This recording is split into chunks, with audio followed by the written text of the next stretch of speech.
Olá! De acordo com a Organização Mundial de Saúde, a esquizofrenia é um distúrbio mental que atinge 1% da população de todo o planeta. E no Brasil, 1 milhão de pessoas vivem com a doença. Para falar sobre o assunto, eu recebo hoje o vereador Gilberto Natalini, do PV, o professor Ari Gadelha de Alencar Araripe Neto, que é vice-chefe do Departamento de Psiquiatria e coordenador do Programa de Esquizofrenia da Escola Paulista de Medicina da Unifesp. E também Luciene Redondo, coordenadora do programa Inserir da Unifesp. Bom, sejam todos muito bem-vindos. Para começar o nosso programa, gostaria que o professor Ari explicasse um pouquinho para a gente, então, o que é a esquizofrenia, quais são as características aí que definem esse transtorno. Muito obrigado pelo convite, pela oportunidade de falar sobre um tema tão importante aqui com vocês. A esquizofrenia é uma doença, um transtorno psiquiátrico, e ela é caracterizada pela perda da capacidade do indivíduo em lidar com a realidade. Isso se dá porque ele desenvolve sintomas como delírios e alucinações. Delírio é a dificuldade do indivíduo de controlar os próprios pensamentos. Ele passa a achar que ele está sendo perseguido sem que haja de fato uma perseguição. E mesmo você tentando convencê-lo de que aquilo não existe, ele persiste com aquela ideia. Então ela é muito mais do que uma alteração uma ideia errada. É uma produção da mente da pessoa que ela não consegue questionar. Os delírios mais comuns de esquizofrenia são os delírios persecutórios. Além dos delírios, nós temos as alucinações, que afetam os órgãos do sentido. As alucinações mais comuns são as alucinações auditivas. Então, os indivíduos escutam vozes que o xingam ou que comandam suas ações, e ele não consegue distinguir essas vozes das vozes das pessoas no entorno dele. São a produção do seu próprio cérebro. Além desses sintomas de delírio e alucinação, os indivíduos podem apresentar desorganização do comportamento, desorganização da fala ou do discurso, e também tem um grupo de sintomas que chamam sintomas negativos, em que, enquanto os outros a gente chama de produtivos, ou seja, é algo que se insere de novo na vida deles, os negativos é o que falta. Muitas vezes esses indivíduos têm uma perda na capacidade afetiva, na expressão afetiva, na modulação da fala, né, uma perda da vontade, então eles são menos motivados. Então você precisa de pelo menos 2 desses sintomas por um período de 6 meses e uma vez excluído que esses sintomas se devam a um transtorno orgânico, um tumor cerebral, epilepsia, ou se deva ao uso de substância. Tá? Então, quando você tem caracterizado esses sintomas, um tempo suficiente e um prejuízo significativo na vida desse indivíduo, excluídos essas outras causas, você fala então de esquizofrenia. Então, isso que é esquizofrenia. Doutor, qual que é a origem normalmente desse transtorno?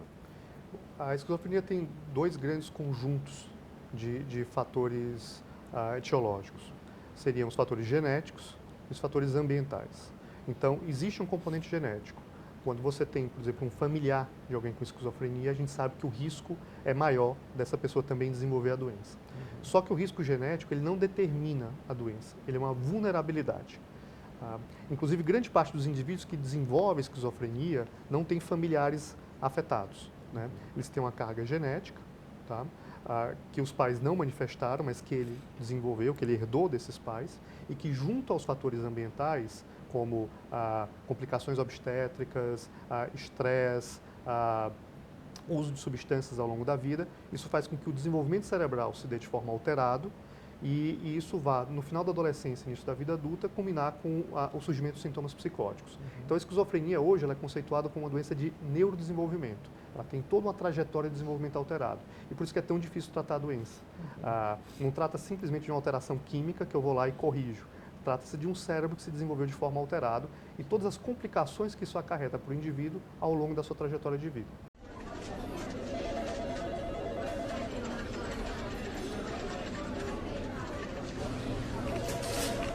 Eu queria que você explicasse um pouquinho para a gente o que é o programa Inserir.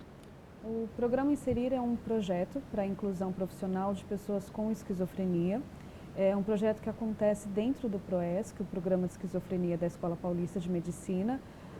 E a gente tem tentado, né, desde 2010, desde o seu início, por volta do final do início de 2008, na verdade, início de 2010, a gente iniciou algumas atividades, alguns projetos ali, pelo Inserir, com ações voltadas à inclusão profissional dessas pessoas. E nós temos visto, dentro disso, a possibilidade de incluir as pessoas com esquizofrenia em vagas de trabalho pela lei de cotas para pessoas com deficiência.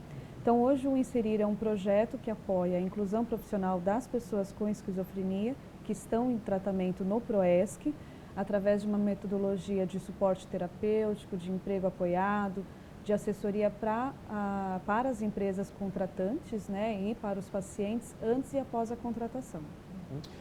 Vereador, como é que o assunto é tratado? Quais são as políticas públicas que a gente tem aqui na cidade de São Paulo em relação a esse assunto? Olha, o Sistema Único de Saúde, ele deve na praça nas questões dos transtornos mentais, né? Ele, vamos dizer assim, ele não consegue dar o alcance no Brasil inteiro e em São Paulo também, e a profundidade que esse assunto merece. Então, são poucos os locais, como por exemplo a Escola Paulista de Medicina, na qual tive a honra de me formar em 1975, é um local de excelência. Existe o departamento de psiquiatria, profissionais, é uma questão multiprofissional. Você vê, eles estão fazendo um programa para inserir os pacientes em atividades profissionais, que já estão... Mas isso não acontece, no geral, no SUS como um todo, né? Existe falta de profissionais especializados para tratar. Hoje, o SUS oferece uma boa quantidade, uma boa variedade de medicamentos, mas isso foi uma luta muito grande para conseguir que os medicamentos chegassem à prateleira das unidades básicas de saúde, e aumentou razoavelmente o número de CAPs em São Paulo, mas ainda é insuficiente. A gente ainda tem pacientes que estão sem tratamento, tem pacientes que estão sem controle, sem segmento. A gente todo dia topa com um caso ou outro de uma doença que é uma doença que requer uma atenção muito própria, muito especializada. Entendeu? Nós trouxemos eles aqui exatamente para a gente tomar o trabalho deles como exemplo e que sirva de exemplo para a municipalidade, para a prefeitura, para o SUS municipal, para os demais serviços, a gente buscar o trabalho, a profundidade, a excelência com que eles exercem esse tipo de serviço. Já que o senhor falou em tratamento, queria que o professor Ari falasse um pouquinho sobre como que é feito o tratamento em relação a esse transtorno. O tratamento ele tem duas grandes vertentes. Uma é a farmacológica. A gente não consegue controlar os sintomas, sobretudo os delírios, as alucinações, sem medicação em dose adequada. Tá? Só que a medicação isoladamente, ela é insuficiente para dar a oportunidade de superar a doença. Isso vem junto com o trabalho de uma equipe multiprofissional. Assistente social, psicólogos, terapeutas ocupacionais, criando oportunidades desse indivíduo, uma doença que impacta grandemente as suas relações familiares e sociais, conseguir achar um novo caminho a partir do momento que a doença eclode. Então você tem a medicação e equipe multiprofissional. Esse tratamento, ele prioritariamente, ele deve ser feito na comunidade, junto da família. Tá? Só que em alguns momentos, antecipando, né, uma das questões que a gente conversou previamente, esse tratamento não é suficiente e aí você necessita de internação ou até mesmo de medicações mais sofisticadas ou até de eletroconvulsoterapia. Então, o tratamento ele é multiprofissional, ele deve ser feito na comunidade, mas para aqueles casos em que isso não é suficiente, a gente tem que ter outras alternativas para cuidar bem dessas pessoas. Agora, uma nova política de atendimento à saúde mental tem sido discutida, inclusive, em âmbito federal, né? E alguns pontos aí dessa discussão são, por exemplo, a internação em hospitais psiquiátricos e a compra de máquinas aí de eletrochoque, né? Como que os senhores avaliam essas medidas aí, principalmente, claro, nos casos de esquizofrenia? Essa é uma questão extremamente complexa, né? Existe todo um contexto histórico dessa discussão. Eu vou tentar ser mais direto para as questões relacionadas à medicina. Como eu disse, existe ocasionalmente a necessidade de internação. A gente precisa de locais adequados, locais humanizados, locais muito diferentes do que a gente chamava de manicômio. Acho que ninguém hoje é a favor de manicômio, nós temos que ser contra os manicômios. Por outro lado, né, houve um fechamento muito rápido dos leitos e não houve uma contrapartida em abertura de leitos de hospital geral. Então, hoje a rede disponível para internação de pacientes com esquizofrenia ela é insuficiente. Mesmo os leitos de hospital geral, eles são bons leitos para internações de curta duração, que é o preconizado. Só que, na verdade, no dia a dia, existem alguns pacientes que precisam de internações um pouco mais longas.